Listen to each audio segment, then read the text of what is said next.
Nakangiti si Art habang pinagmamasdan sina Annie at Hazel na masaya nagtatampisaw sa dagat na tila ba noon lamang nakaranas ng ganong bagay sa buong buhay nila, lalo na ang kanilang bisita.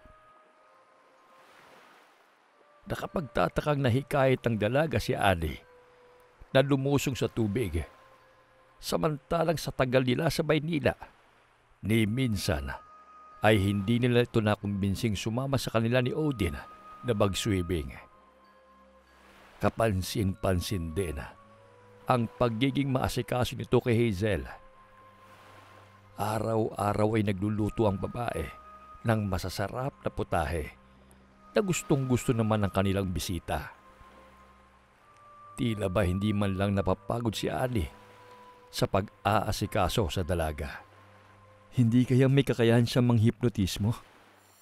Marahang ipinilig ni Art ang ulo dahil sa naisip.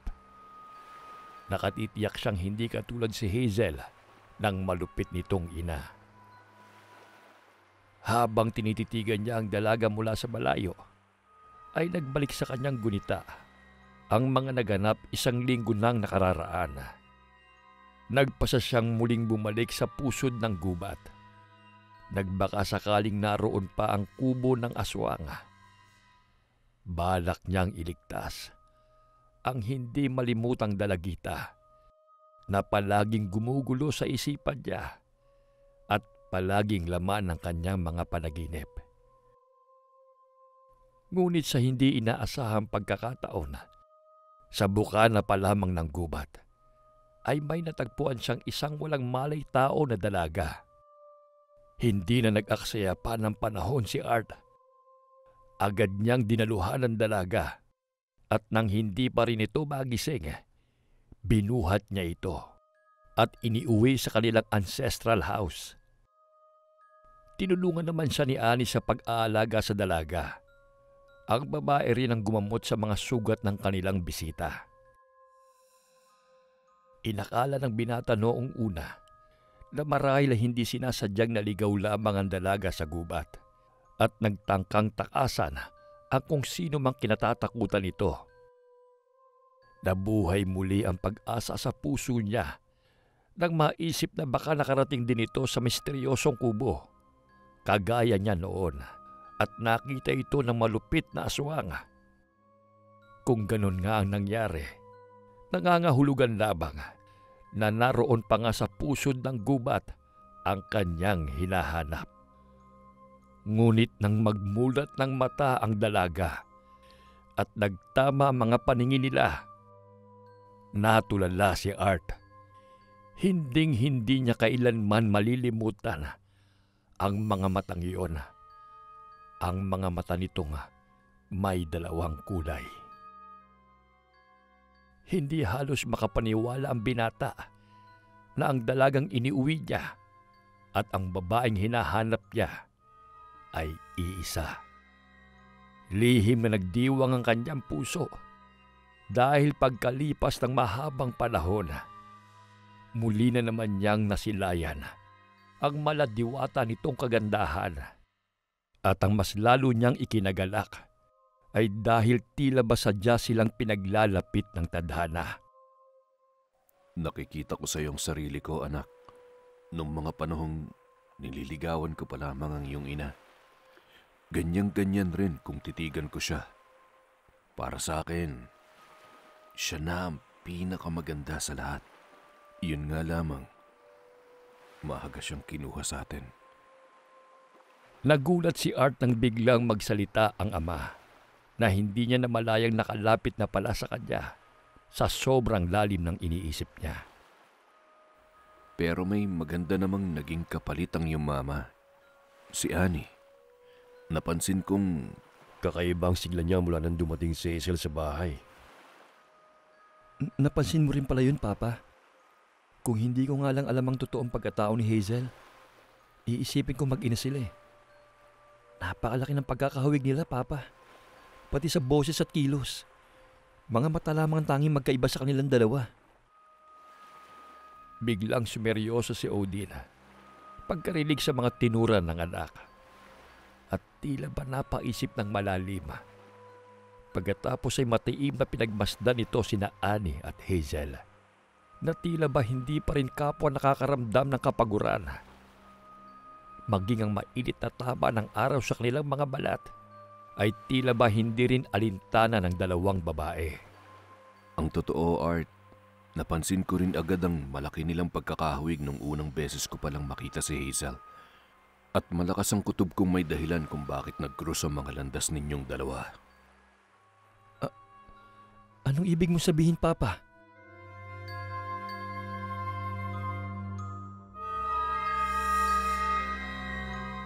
Matyagang isinalaysay ni Odin kay Art kung saan at paano nito natagpuan noon ang babae bago ito naging tagapag-alaga ni Art, at ang tungkol sa managim nitong nakaraang pilit na kinalimutan ng babae.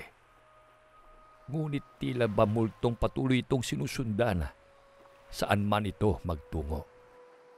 Kaya pumayag si Annie na bumalik tayo ng Sibale ay para balikan at hanapin ang nawawala niyang anak. At sa tingin ko, Art, iisang tao lamang ang hinahanap ninyong dalawa. Pero imposible yun, Papa.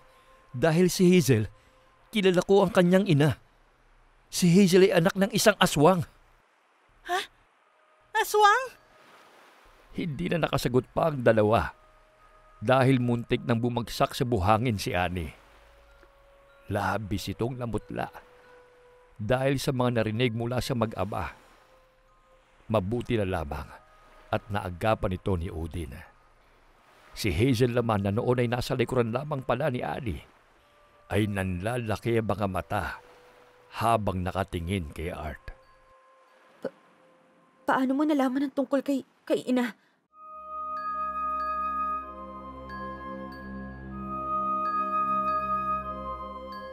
Habang seryoso nag-uusap sa kusina sina Art at Hazel, alalang-alala naman si Odin.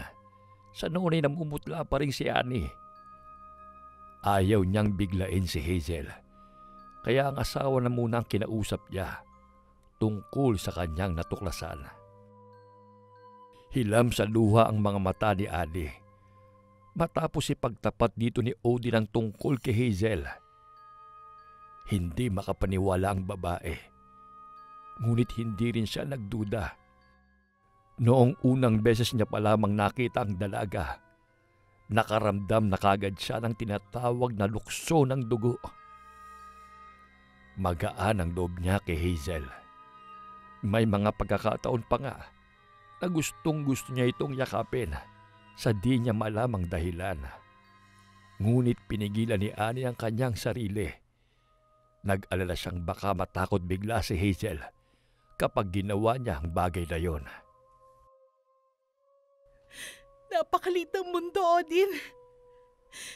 Hindi pa rin ako makapaniwalang abot kamay ko lang ang aking anak. Ang tagal ko nang ulila sa kanya. At mahal na mahal ko siya. Kahit siya pang dahilan ng malagim naming sinapit ng kanyang ama sa kamay na aswang na si Ursula.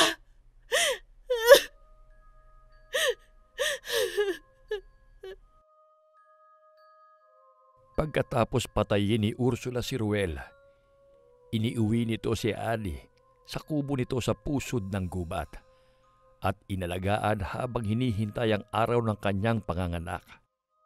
Ngunit hindi man lamang nasilayan ni Annie ang mukha ng anak niya dahil inangkin na ito ni Ursula. Hindi pa kita papatayin, Anita. Dahil kailangan pa kita. Kailangan pa ng sanggol na ito ang masustansyang gatas ng isang ina upang maging malusog siya. Napakaganda niya, lalo ng kanyang mga mata.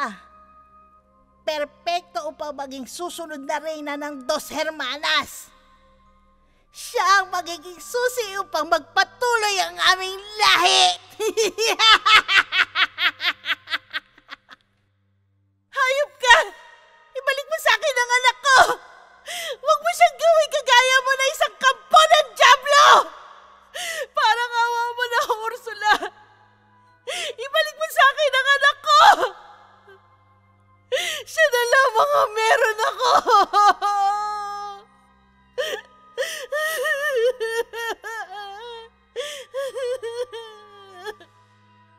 Ngunit kahit anong galit, pagmamakaawa at sigaw pa ni Anita, ay baliwala lamang lahat yun sa aswang na si Ursula.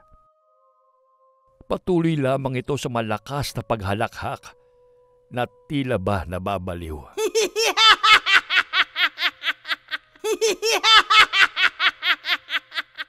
Habang iniaangat ang sanggol sa ere na tila ba sinasamba. Inalagaan pa rin ito at pinakain si Anita. Ngunit nagmistulang bilanggo sa kubo ang kaawa-awang babae. Sa loob ng halos 1 taon, nilagyan ni Ursula ng tali ang mga kamay niya at paa. Tanging iyak lamang ng kanyang anak na nasa kuda ang nadidinig ni Anita.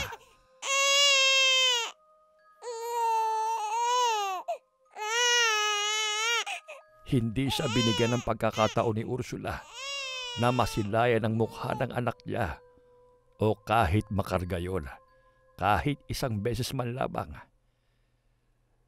Nagpapatulo ang aswang ng gatas mula sa kanya at iniipon yon sa 1 bote. Sa ganoong paraan ito pinadedede ang sanggol.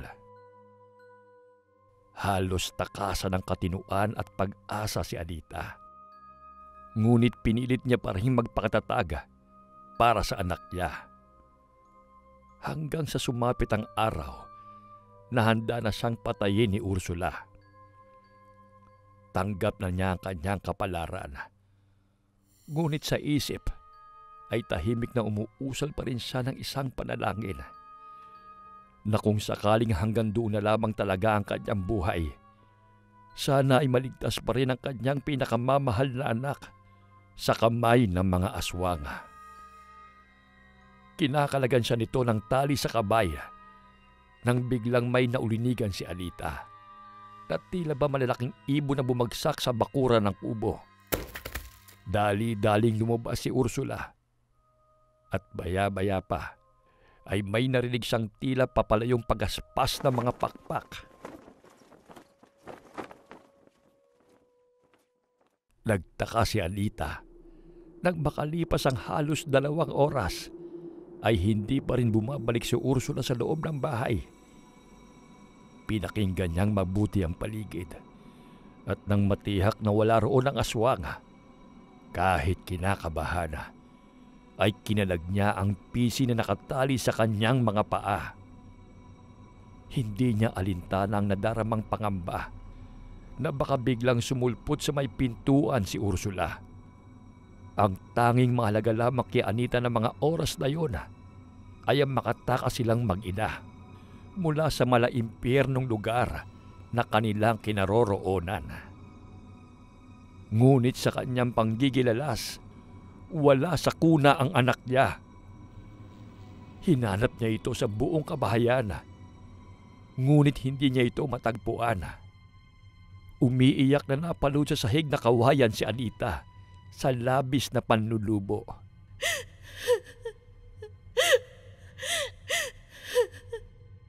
Dininig nga ng Panginoon ang piping dasal niya, ngunit nawala naman ang kanyang anak. Saan mo dinalang anak ko, Ursula? Anak!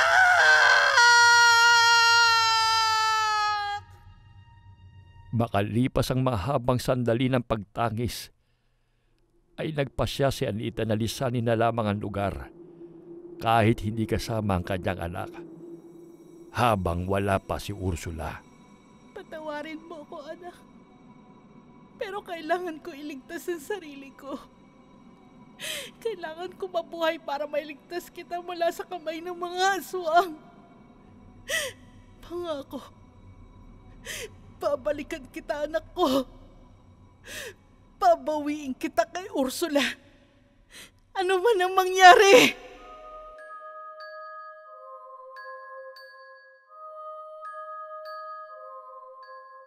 At yun din ang araw na natagpuan mo ko, Odin. Hindi ko rin alam kung paano ko kinayang marating ang bukana ng gubat. Kung saan pa ako humugot ng lakas. Kay tagal kong nasabik na makita siya. Sa wakas, ibinalik na rin sa akin ng Panginoon ng anak ko. Makakasama ko na siya, Odin.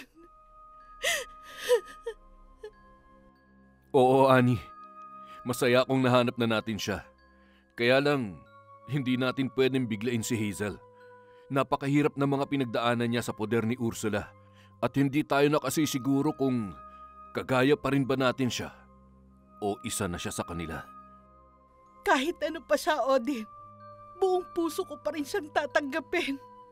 At hindi ko nahahayaang makuha at ilayo siyang muli sa akin ni Ursula.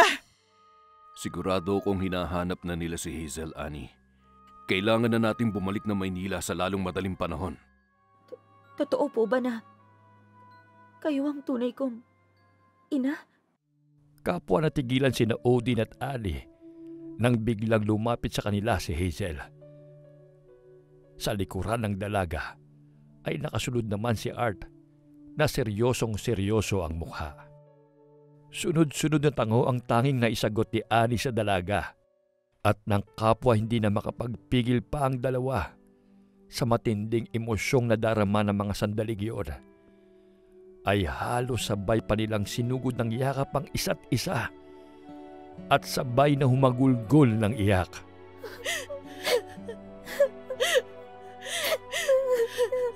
Salamat at buhay pa kayo, ina.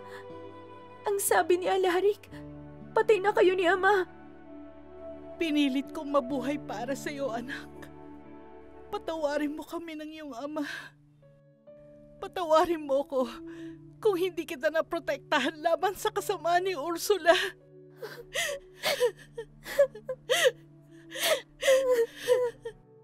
Matinding iyakan ang nasaksihan ng mag-amang Odin at Art. Ang punong-puno ng emosyong muling pagtatagpo ng mag-ina na pinagkaitan ng panahon na magkasama. Kahit mga lalaki sila, ay hindi napigilan ng dalawa na mapaluha rin dahil sa madamdaming tagpong nasa kanilang harapan. Masayang-masaya sila para sa mag-ina. Sinong mag-aakalang sa muli nilang pagbabalik sa Sibale, sabay nilang matatagpuan ni Annie ang matagal na nilang hinahanap.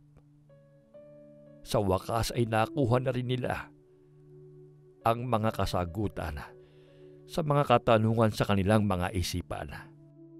Siya, si Annie, at si Hazel. Ngayong kasama na ni Art ang dalaga, hindi nila hahayaang makuha pa itong muli ng aswang na si Ursula.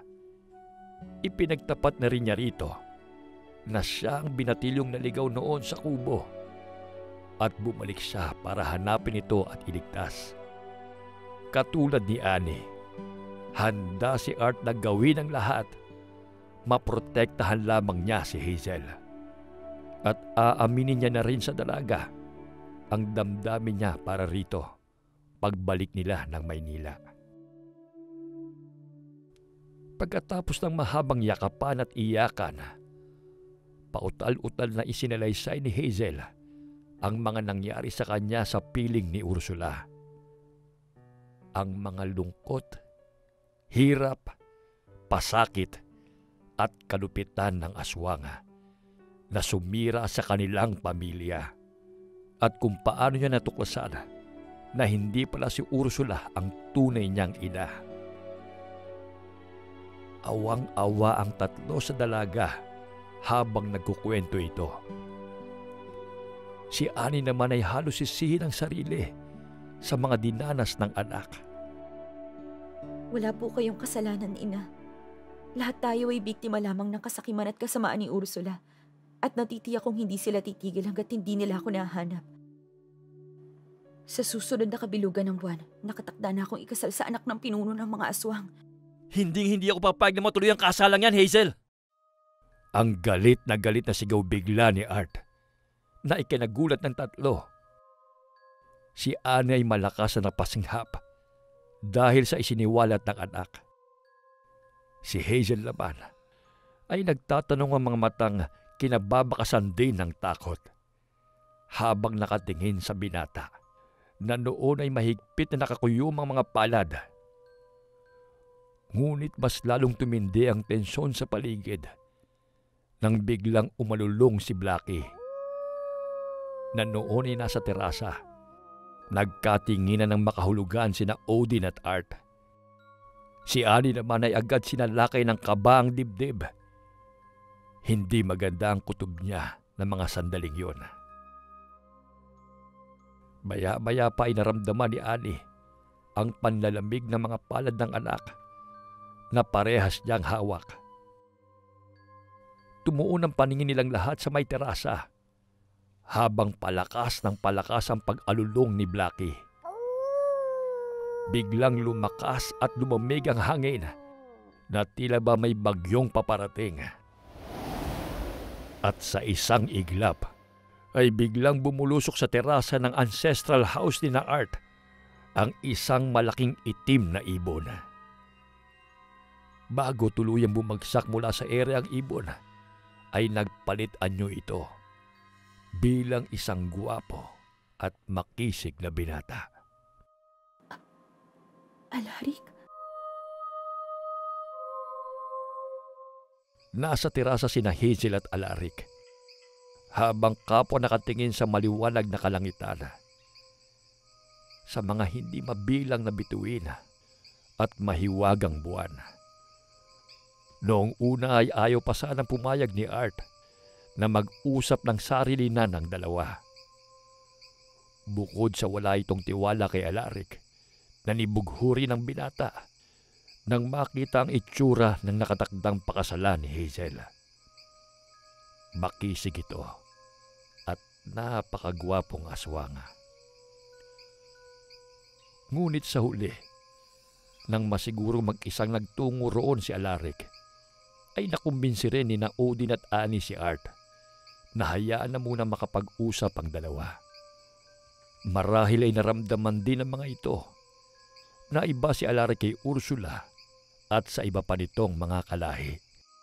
Bakit ka nagsinungaling sa akin, Alaric? Pinagkatiwalaan kita. Akala ko pa naman iba ka sa kanila. Patawarin mo sana ako, Hazel. Hindi ko sinasadyang linlangin ka. Maniwala ka. Wala akong masamang intensyon. Matalik na magkaibigan si Ursula at ang aking ama. Kaya hindi ko ipinagtapat sa iyo na siya ang totoong pumatay sa iyong ama. At iniibig kita.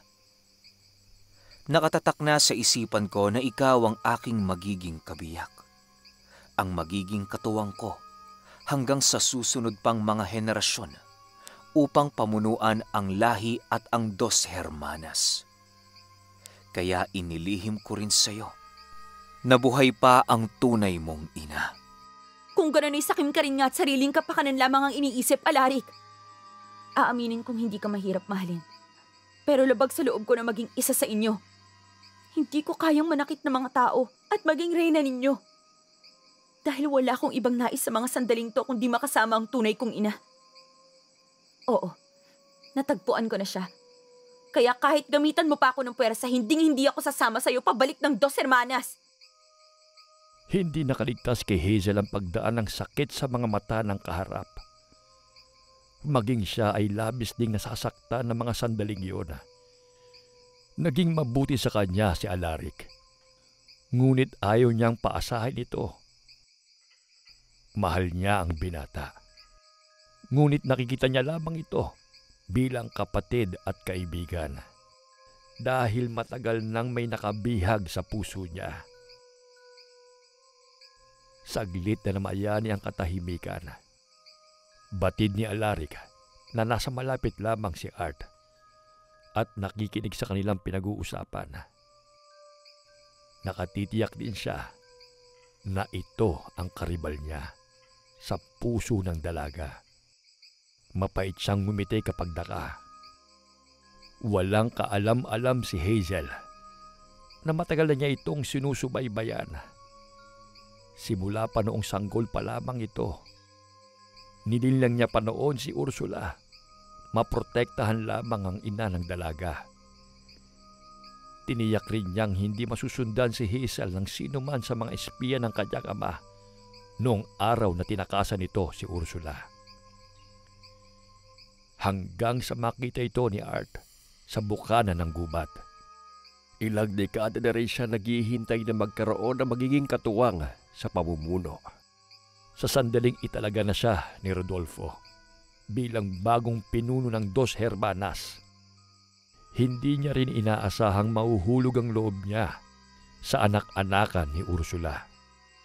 Kahit nasa ancestral house na ang dalaga kung saan naroon ang tunay nitong ina, hindi pa rin tumigil si Alaric sa pagsubaybay dito.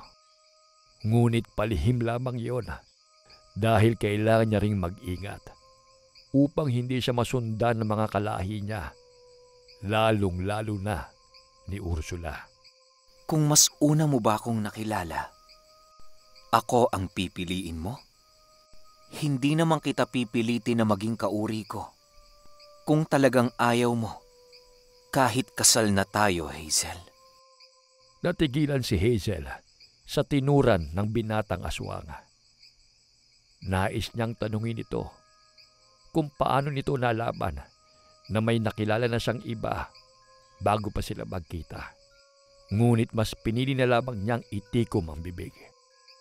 Kung mas una kitang nakilala, kung hindi sana ako ninakaw ni Ursula sa ibang pagkakataon at panahon, marahil ay pipiliin kita, Alaric.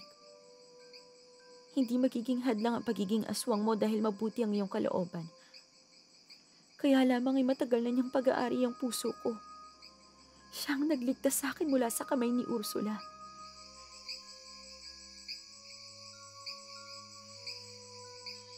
Isasama na nila ako pabalik ng Maynila at Hangad ko ang kaligayahang nararapat lamang na maranasan mo, Hazel. At makakaasa kang hinding-hindi ako magiging hadlang doon. Nais kong magpasalamat sa mga taon na naging masaya ko kahit mula sa malayo habang pinagmamasdan ka araw-araw. Lalo na kapag kinakausap mo ang mga bulaklak sa hardin ni Ursula. Nagdudulot yon ng kapayapaan at saya sa aking puso. Halos nasubaybayan ko ang paglaki mo, Hazel. Ikaw lamang ang nais kong maging kabiyak at wala nang iba. Sana'y naging mortal na lamang din ako kagaya ng binatang yan. Kagaya mo at hindi kauri ng sumira sa pamilya mo. Marahil kung ganoon, magiging patas ang labanan naming dalawa para sa pag-ibig mo. patawad, Alaric. Patawad kung... Hindi na natapos pa ni Hazel ang sasabihin dahil bigla siyang niyakap ng mahigpit ni Alaric. Saksi ang buwan at mga bituin sa nadaramang pighati at kabiguan ng binatang aswang.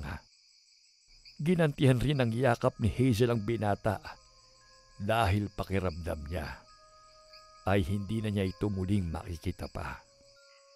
Marahil ay kung hindi bumalik si Art at kung hindi niya nakilala ang tunay niyang ina, tatanggapin na niya ang kapalaran niya na maging kabiyak ni Alaric. Napalapit na rin ang loob niya sa binatang aswang. Ramdam niya ang sinseridad ng mga salita ni Alaric at batid niyang tunay ang pag-ibig nito para sa kanya. Hinayaan nila ang mga sariling ibuhos ang lungkot at sakit na kanilang nadarama sa pamamagitan ng pagluha sa mga balikat ng isa't isa. Natigilan naman si Art. Maliban sa nadaramang labis sa panibugho, ay nagulat din siya nang makitang umiiyak ang binatang aswang. Noon niya lamang napagtanto na tunay nga ang pagmamahal nito kay Hazel. Kaya rin palang umibig ng wagas ng isang katulad ni Alaric. Maraming salamat, Alaric. Tatanawin kong isang napakalaking utang na loob ang pagpaparaya mong ito. Batid kong nasa mga mabuting kamay ka na, Hazel. At lagi mo sanang tatandaan, handa akong gawin ang lahat upang protektahan ka. Sige na, pumasok ka na sa loob. Babalik ako bukas ng madaling araw upang tiyaking ligtas kayong makakaalis. Kailangan ko munang umuwi ng Dos Hermanas upang hindi maghinala sina ama.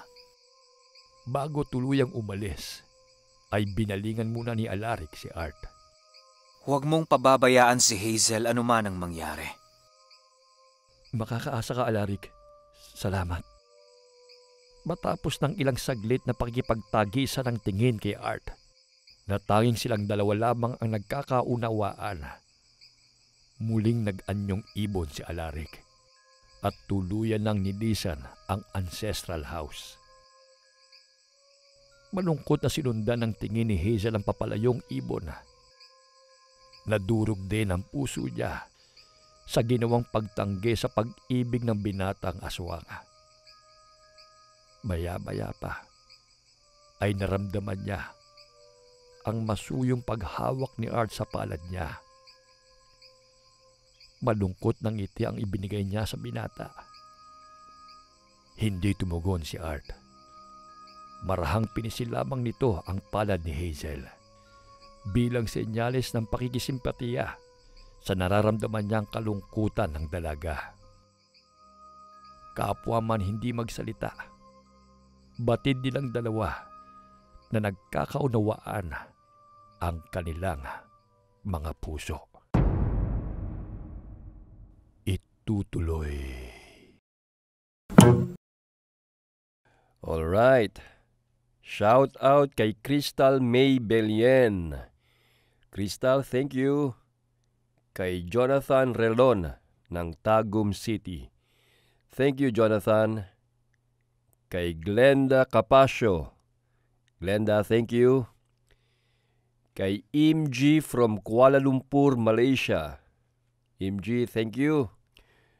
Kay Ranley Colegado. Thank you, Ranley. At syempre kay Annabella. Kauwi lang nito. Welcome home, Anna. Happy New Year po. Isama po natin sa dasal natin ang lahat ng mga kababayan nating may sakit po ngayon. Maraming salamat po sa inyong lahat. Stay safe and God bless po.